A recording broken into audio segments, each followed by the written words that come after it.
Islam. This is Minister Saeed El Makti. Today is Shaban the 4th. Here for today's lessons. I entitled this one, The Finisher.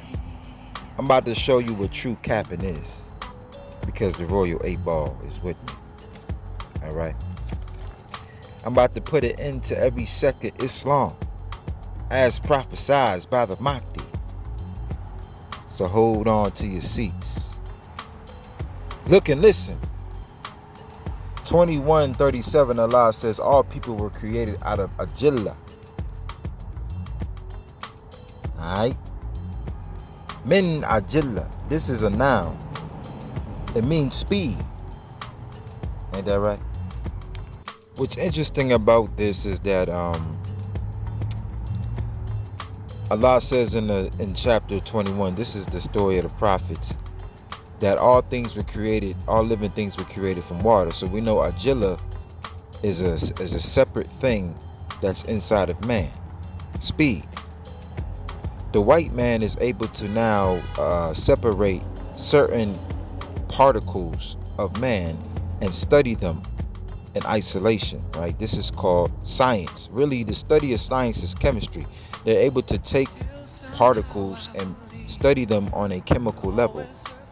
So that's why in some of your foods, they add Ajilla to make your kids hyper. Ain't that right? And even in the drugs, they add Ajilla. I actually think it's adrenaline. But and the white man calls it speed. But it's just, this is something naturally in the man that makes man hasty. It makes him impatient. It makes him like irritated all the time. Right? Because all men are created from Ajilla, then we know there's something about the man. Allah says, and whatever the apostle gives you, take it, and whatever he forbids you, leave it. So this is a foundation, a standard. The prophet said, if a person wants to see the knowledge of Adam, the peace of Noah, the tolerance of Abraham, the intelligence of Moses, the discipline of David, then look at him. The Holy Prophet was pointing to Ali, his cousin, his family. Allah created all men from Ajilla, from haste. So naturally, every man is hasty. Alright? Hasty motherfuckers. Ain't that right? It's natural, but the Prophet said if you want to see someone who's unlike the ordinary man, he has the traits of a prophet. Look at Ali. Every Sunni, Salafi, Sufi, or Shiite scholar knows that if the Hadith does not agree with the Quran, then you throw it away. This is like a standard.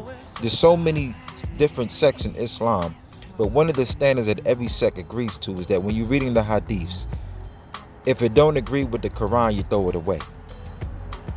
Okay? Allah says in 21:28, La Shifa ilah man radiya. Intercession is a property right?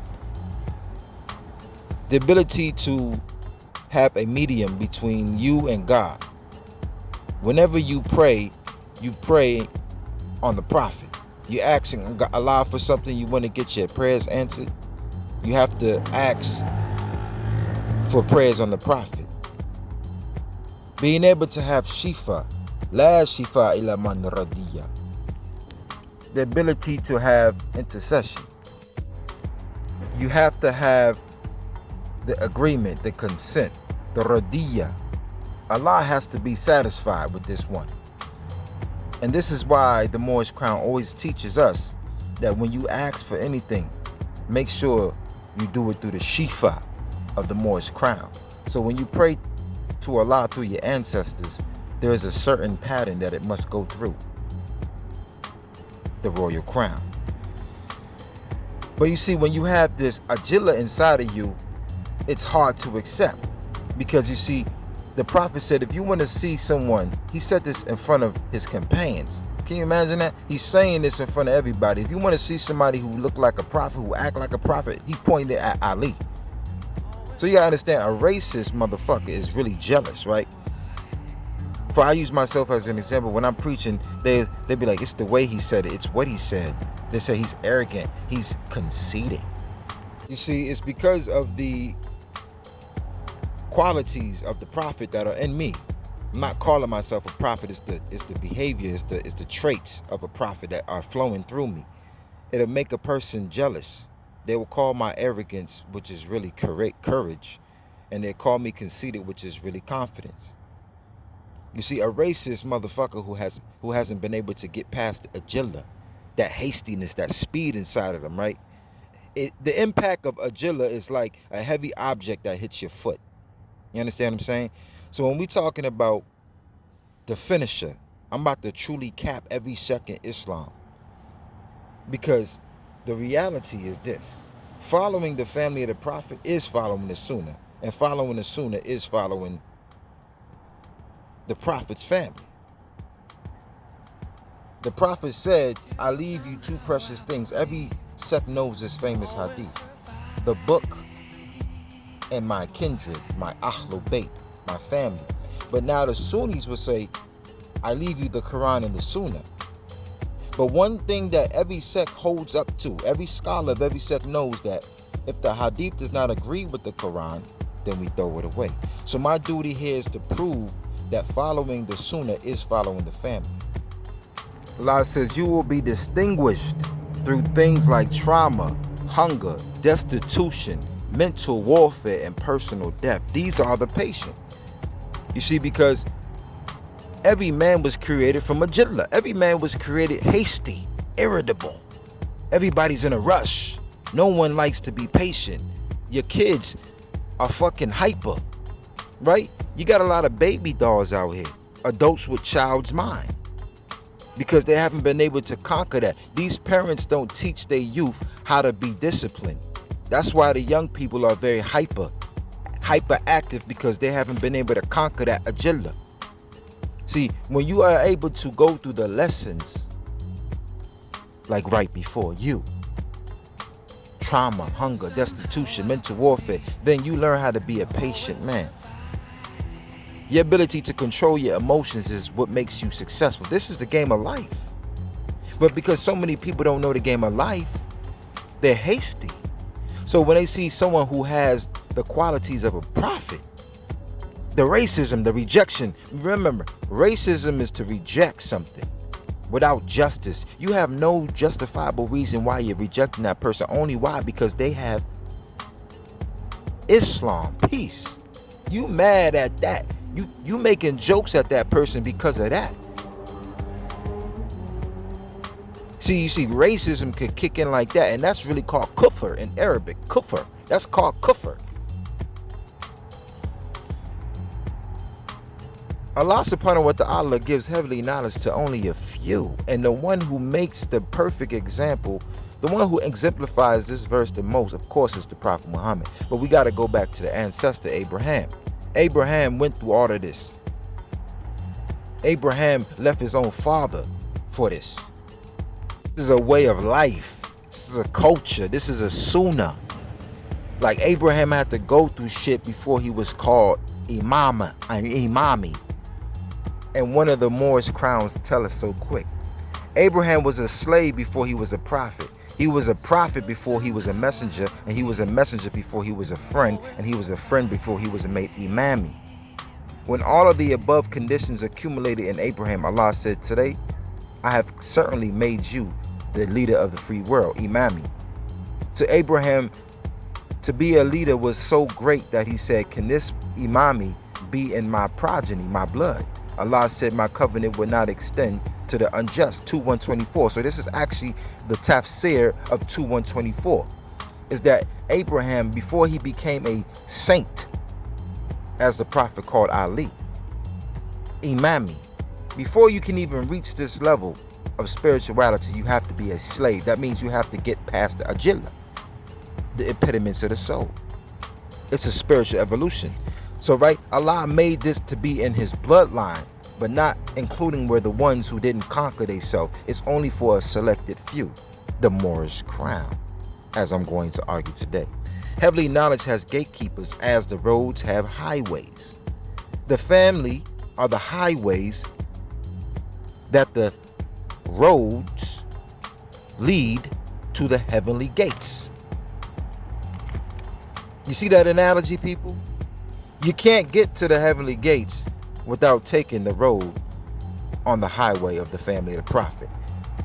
Every Sunni, Salafi, and Shiite scholar knows that if the hadith does not agree with the Quran, you throw it away.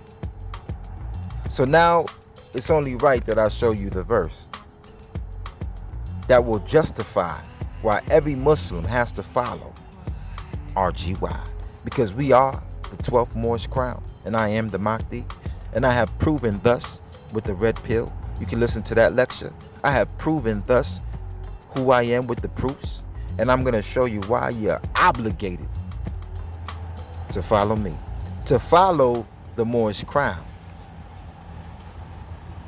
Allah knows the rewards of patience. So Allah made the Ajillah a test as a license or rites of passage of manhood. Remember, I challenge you to answer one question. Who has the authority to define words? Man or the God of man? What is a man? Who determines what that is? Man or the God of man? The creator of man? Sacred knowledge can only be given to a selected few, and those who go through the test are well and deserving of it. Ain't that right? Allah says, Arsaraju wahi lay. I put the wahi on the men of those sent before you. So ask the family. Sa'allu ahlu. If you don't know. So now, this now trumps every single sect that says, when the Prophet said, I leave you two things, the Quran and the Sunnah, then we got to understand that when he meant the Sunnah, he was talking about the family, because Allah says, I put the wahi on the men of those sent before you. So that means that there are people who get wahi.